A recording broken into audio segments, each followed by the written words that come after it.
আমার কাকুদের বাড়িতে ছিল কীর্তন, তো ওইখানে প্রসাদ খেতে গিয়েছিলাম। আর প্রসাদে কি কি ছিল সেটাই আজকে আপনাদের সঙ্গে শেয়ার করছি।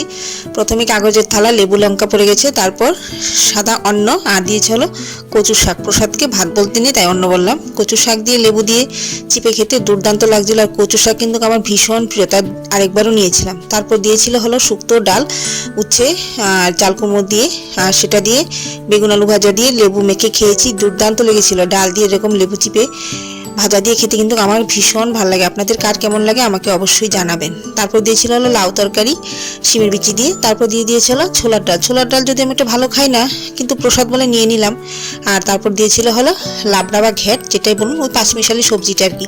তারপর দিয়েছিল পনির, আলু আর কড়াইশুঁটির তরকারি, যেটা বেশ ভালো হয়েছিল। তারপর দিয়েছিল টমেটো চাটনি, আর টমেটো চাটনিতে এইভাবে লেবু চিপে খেতে কার কার ভালো লাগবে অবশ্যই জানাবেন। শেষ পাতে ছিল হলো পায়েস। আজকের জন্য এইটুকুই। ভালো লাগলে লাইক শেয়ার সাবস্ক্রাইব করবেন।